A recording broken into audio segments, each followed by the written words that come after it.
I had a crush on this girl, but she always ignored me. Then suddenly, I get a call from her dad, insisting that I take responsibility and become a father to her baby. In high school, I was what you'd call the classic wallflower. Shy, unassuming, and perpetually overlooked, I blended into the background like a piece of worn-out wallpaper. My one constant through those turbulent years was my crush on Emily Anderson. She was everything I wasn't: confident, popular, and dazzlingly beautiful. To her, I was invisible, just another face in the crowd. I used to dream about the day she'd notice me, but reality had a cruel way of keeping us apart. Eventually, I accepted my fate and moved on with my life, leaving those unrequited feelings behind. Fast forward 10 years, and I was living a quiet, stable life. I had a decent job, a small apartment, and a cat named Whiskers, who served as my sole companion. My days were predictable and uneventful, which suited me just fine. That is, until one ordinary Tuesday afternoon when everything changed. I was sitting at my desk, immersed in a particularly dull spreadsheet, when my phone rang. The caller ID showed an unknown number. I almost didn't answer, but something compelled me to pick up. "Hello?" I said, half expecting a telemarketer. "Is this Jason Roberts?" A stern, unfamiliar voice demanded. Yes, this is Jason. Who's calling?" "This is Mr. Anderson, Emily's father." My heart skipped a beat. Why would Emily's dad be calling me? We had never even exchanged a single word during high school. "Mr. Anderson, how can I help you?" I asked, trying to keep my voice steady. "I need you to take responsibility for Emily's baby," he said bluntly, leaving me speechless. "Excuse me?" I stammered, convinced I had misheard him. "You heard me. Emily has a baby and she says you're the father. It's time you stepped up and took responsibility." My mind was reeling. Emily had a baby, and she thought I was the father. How was that even possible? We had never been together, not even close. "Mr. Anderson, there must be some mistake. Emily and we never." "I mean, there's no way I'm the father of her baby," I managed to say. "That's not what she says. You need to come over and sort this out," he insisted, his tone leaving no room for argument. Before I could protest further, he hung up, leaving me in a state of shock. I sat there for a moment, staring at my phone, trying to process what had just happened. This had to be some kind of sick joke, right? Desperate for answers, I decided to confront Emily directly. I found her address through a mutual friend and drove over, my mind racing with questions. When I arrived, I hesitated at the door, my hand hovering over the doorbell. Taking a deep breath, I rang it. A few moments later, the door opened, and there she was, Emily Anderson, looking as stunning as ever, but with a weary expression that hinted at the struggles she was facing. "Jason, what are you doing here?" she asked, surprise evident in her voice. "Emily, I got a call from your dad. He said you have a baby and that I'm the father. What's going on?" I blurted out, unable to contain my confusion. Her eyes widened in shock. "What? I never said that. Why would he think you're the father?" "That's what I'm here to find out," I replied, trying to stay calm despite the growing tension. Emily sighed, running a hand through her hair. "Come in. We need to talk." I followed her inside, my heart pounding in my chest. We sat down in her living room, and for a moment we just stared at each other, the weight of the situation hanging heavily in the air. "Jason, I'm so sorry. I have no idea why my dad would say something like that," she began, her voice trembling slightly. "Yes, I have a baby, but you're not the father. We've never even been on a date." That's what I told him, but he seemed convinced. "What happened, Emily? How did things get so mixed up?" I asked, genuinely concerned. She took a deep breath and started to explain. "It all started with my ex-boyfriend, Mark. He was manipulative and controlling, and when I finally left him, he vowed to ruin my life. I guess this is his way of doing it, spreading lies and causing chaos." As she spoke, I could see the pain in her eyes. This wasn't just about a misunderstanding. It was about a toxic relationship that had left deep scars. "Why would he do something like this?" I asked, feeling a surge of anger on her behalf. "Because he can't stand the idea of me being happy without him," she replied, her voice breaking. "And now my dad is caught up in his lies and you're dragged into this mess. I'm so sorry, Jason." In that moment, I realised that my old crush on Emily was nothing compared to the real-life drama she was facing. I wanted to help her, to be there for her in a way I never could in high school. "Emily, it's not your fault. We'll figure this out together," I said, reaching out to take her hand. She looked at me, her eyes filled with gratitude and relief. "Thank you, Jason. I don't know what I'd do without your support." As we sat there holding hands, I couldn't help but wonder what other surprises life had in store for us. Little did I know, this was just the beginning of a journey that would change both of our lives forever. The next few days were a whirlwind. Emily's father's insistence that I was the baby's father had stirred a storm that wouldn't settle easily. Emily and I decided to meet with him to clear up the confusion and confront the root of the problem, Mark. We arranged to meet at her parents' house, a place I had never been, and now felt a mix of anxiety and determination as I approached. The Andersons' house was a picturesque suburban home, complete with a white picket fence and a well-manicured lawn. As Emily and I walked up the path, I could feel my palms sweating. She must have sensed my nerves because she gave my hand a reassuring squeeze before ringing the doorbell. Mr. Anderson opened the door, his stern expression softening slightly when he saw his daughter. "Emily, Jason, come in," he said, stepping aside to let us in. The inside of the house was cosy and inviting, but the tension in the air was palpable. We settled in the living room, with Emily and I on one couch and her father on another, facing us. Mrs. Anderson was in the kitchen, peeking in occasionally but keeping her distance. "All right, let's get straight to the point," Mr. Anderson began. "Emily, I need to know the truth. Is Jason the father of your baby?" "Dad, no, Jason is not the father," Emily said firmly. "I've already explained this to you. It's Mark who's behind this mess." Mr. Anderson frowned. But why would Mark say such a thing? And why would he drag Jason into this? "Because Mark is manipulative and vindictive," Emily explained. "He's been spreading lies to ruin my life ever since I left him. He knows how much Jason means to me." I felt a jolt of surprise at her words. Did I really mean that much to her? Emily glanced at me, her cheeks flushing slightly. "I mean, he knows that Jason was a good friend in high school, and he thought dragging him into this would cause even more trouble." Mr. Anderson's expression softened further as he listened to Emily. "Emily, I just want to protect you and my grandchild. If Mark is really behind this, we need to do something about it." "We will, Dad, but first I need you to believe me. Jason is not the father. He's just trying to help me through this," Emily said, her voice breaking slightly. Mr. Anderson sighed and nodded. "All right, I believe you, Emily. I'm sorry, Jason. I should have listened to my daughter before jumping to conclusions." "It's okay, Mr. Anderson," I replied, relieved that he was finally seeing reason. "We just need to figure out how to handle Mark and his lies." As we discussed our next steps, the front door opened and Mark walked in, looking as smug as ever. "Well, well, if it isn't the happy family," he sneered, his eyes landing on me with a mix of disdain and amusement. "And Jason, the knight in shining armour." Emily stood up, anger flashing in her eyes. "What are you doing here, Mark? You have no right to be in this house." "Oh, but I do. I came to see my child," he said, stepping forward with a menacing grin. "You've done enough damage, Mark. Leave now before we call the police," Mr. Anderson said, standing up to face him. Mark laughed. "You think you can scare me? You have no idea what I'm capable of." At that moment, Mrs. Anderson emerged from the kitchen, her face pale but determined. "You need to leave, Mark. This is our home, and you are not welcome here." Mark's expression darkened, but before he could respond, I stepped forward.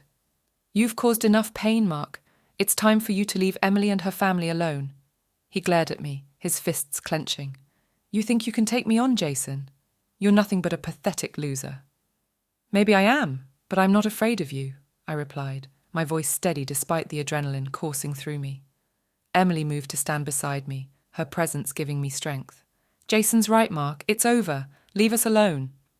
For a moment, it seemed like Mark might lash out, but then he smirked and backed away. "Fine, but this isn't over. I'll be back." As he left, slamming the door behind him, the tension in the room dissipated slightly. Mr. Anderson sighed heavily and sat back down. "I don't know what we would have done without you, Jason." Thank you, Mrs. Anderson added, giving me a grateful smile. You've been a real friend to Emily. I nodded, feeling a mix of relief and exhaustion. I'll do whatever it takes to help. After Mark's dramatic exit, we spent the next few hours discussing how to handle the situation.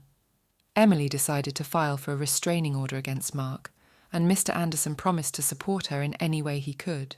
As the evening wore on, I realised just how much Emily and her family meant to me. This wasn't just about an old crush anymore. It was about standing up for the people I cared about. When Emily walked me to the door, she paused and looked up at me with a mix of gratitude and something else, something deeper. Jason, I don't know how to thank you. You've been amazing through all of this. You don't have to thank me, Emily. I'm just glad I could help, I replied, feeling a warmth spread through me. She hesitated for a moment, then leaned in and kissed my cheek. Good night, Jason. I'll see you tomorrow. Good night, Emily, I said, smiling as I walked to my car. As I drove home, I couldn't help but think about how much had changed in such a short time. Emily and I were no longer just two people with a shared past. We were partners in a fight against a common enemy, and maybe, just maybe, there was a chance for something more. Little did I know, the real challenge was yet to come, and our bond would be tested in ways I couldn't imagine. The following morning, I woke up feeling a mixture of anticipation and dread. The events of the previous day still played vividly in my mind, and I knew that confronting Mark was just the beginning. I had promised Emily that I would be there for her, and I intended to keep that promise. After a quick breakfast, I headed to Emily's house. When I arrived, I saw her sitting on the porch, cradling her baby in her arms. The sight was both heartwarming and heart-wrenching.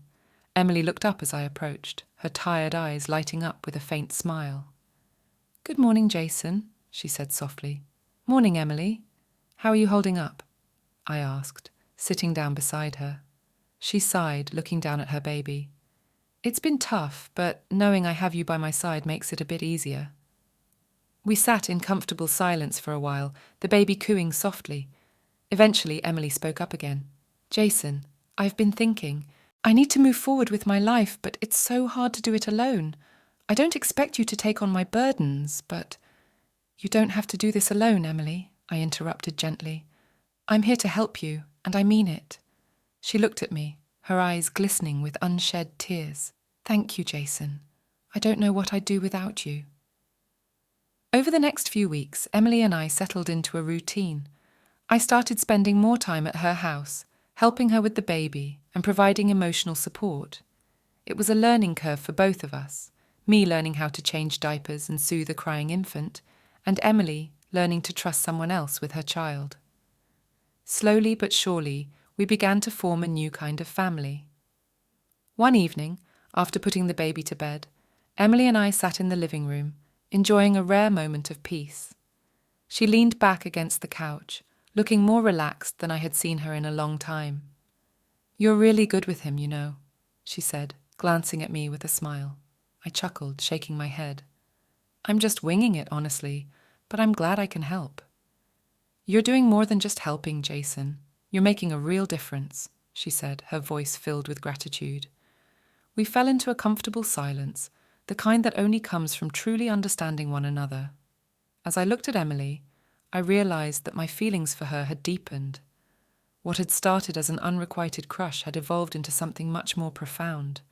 I admired her strength, her resilience, and her unwavering love for her child. Just as I was about to express my feelings, Emily's phone rang, shattering the quiet moment. She answered it, her expression changing from curiosity to concern in a matter of seconds. Who is it? I mouthed, trying to gauge the situation. She covered the mouthpiece and whispered, It's my lawyer. There's been a development with the restraining order against Mark. I nodded, signalling for her to take the call. As she spoke with her lawyer, I could see the tension building in her posture. After a few minutes, she hung up and turned to me, her face pale. What happened? I asked, dreading the answer. The restraining order has been granted, but Mark has filed for visitation rights, she said, her voice shaking. He's claiming that he has a right to see his child, and the court might grant him supervised visits. My heart sank. The thought of Mark being anywhere near Emily and her baby was terrifying. "We'll fight this, Emily. We won't let him get away with it." She nodded, but I could see the fear in her eyes. "I just want to protect my baby, Jason. I don't want him to grow up with Mark's influence." "We'll do everything we can to keep him safe," I promised, reaching out to take her hand. As the days turned into weeks, we prepared for the court hearing. Emily's lawyer gathered evidence of Mark's manipulative and abusive behaviour, while I provided a statement about my own experiences with him. It was a stressful and emotionally draining process, but we faced it together, growing even closer in the process. One night, after another long day of preparing for the hearing, Emily and I sat on the porch, looking up at the stars. She leaned her head on my shoulder, and I wrapped my arm around her, drawing her close. "I don't know what I'd do without you, Jason," she murmured, her voice filled with emotion. "You'll never have to find out," I replied, kissing the top of her head. As we sat there, I realized that despite the chaos and uncertainty, I had found something precious, an unbreakable bond with Emily and her child. We were no longer just partners in a fight. We were a family, united by love and determination. The court hearing was intense and nerve-wracking. Mark put on his best act, portraying himself as a concerned father who just wanted to be a part of his child's life. But Emily's lawyer was relentless, exposing his true nature with cold, hard facts. I testified about the threats and manipulations I had witnessed, my heart pounding in my chest as I spoke. When the judge finally made the ruling, it felt like the world stopped. Mark was granted supervised visitation, but the judge put strict conditions in place, limiting his influence and ensuring that Emily had full custody. It wasn't a perfect victory, but it was a step in the right direction. As we left the courthouse, Emily turned to me, her eyes shining with relief. "We did it, Jason. We really did it."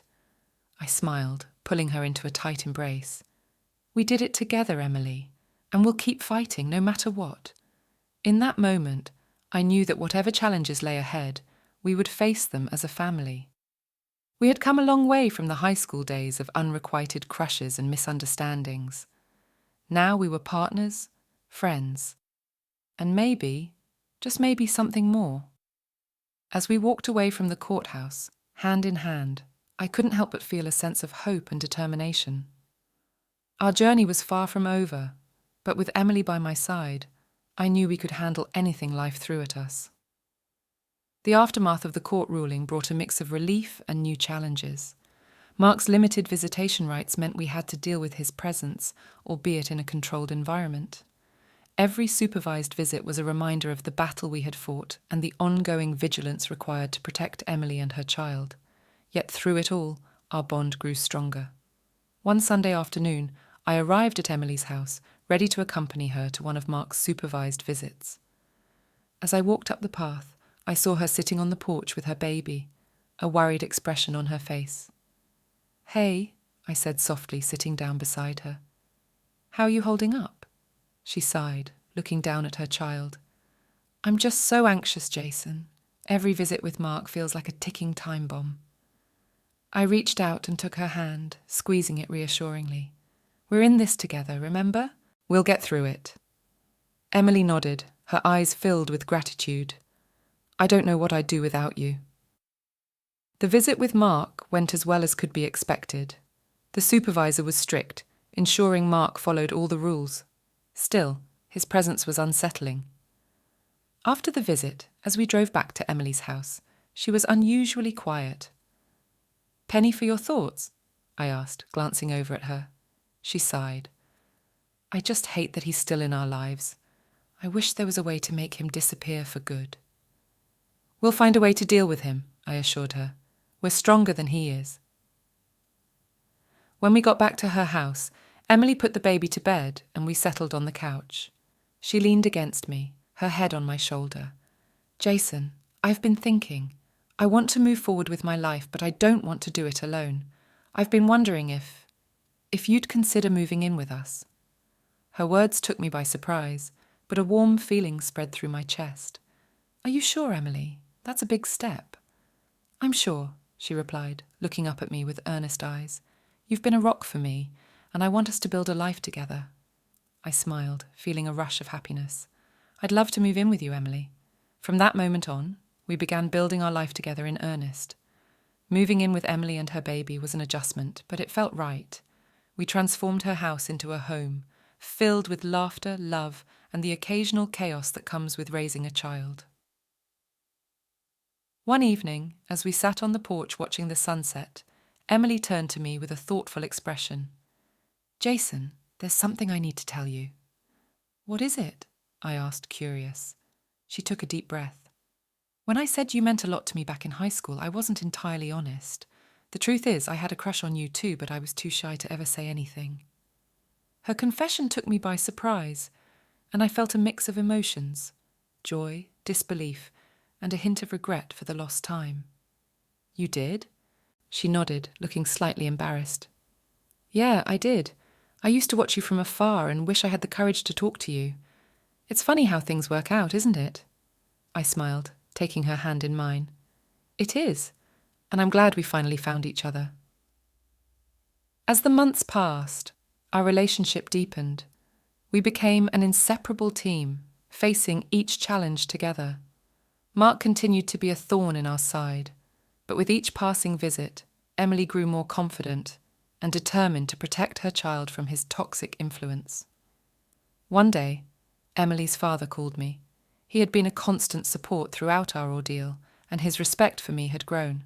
"Jason, I wanted to thank you for everything you've done for Emily. You've been more of a father to her child than Mark ever could be." "Thank you, Mr. Anderson," I replied, feeling a swell of pride. "It means a lot to hear you say that." As we continued to build our life together, Emily and I decided to take the next step. One sunny afternoon, we gathered our families and closest friends in a small, intimate ceremony in her backyard. The air was filled with laughter and love as we exchanged vows, promising to support each other through thick and thin. Holding Emily's hand, I looked into her eyes, my heart full. "Emily, I promise to stand by you and your child. I'll be the best partner and father I can be." Tears welled up in her eyes as she replied, "Jason, you've already shown me what true love and support mean. I'm so grateful to have you in our lives." The ceremony was simple, yet beautiful, a testament to the journey we had taken together. As we celebrated with our loved ones, I couldn't help but feel a sense of completeness. What had started as a high school crush had blossomed into a profound love and partnership. That night, as we lay in bed, Emily turned to me, her face illuminated by the soft moonlight. "Jason, I'm so happy. Thank you for being here, for loving us." I smiled, pulling her close. "I wouldn't want to be anywhere else, Emily. This is where I belong." Our story wasn't a fairy tale. It was messy, complicated, and filled with challenges, but it was real, and it was ours. We had faced down a manipulative ex, navigated the complexities of parenthood, and built a life filled with love and support. As I drifted off to sleep, holding Emily close, I reflected on the twists and turns that had brought us here. Life had a way of surprising you, of taking you down paths you never expected, and sometimes those unexpected journeys led to the most beautiful destinations. To everyone who's been following our story, thank you for your support and encouragement. Your words have meant the world to us. Now I'd love to hear from you. What are your thoughts on our journey? Have you ever faced a similar challenge in your life? Share your stories and insights. We're all in this together.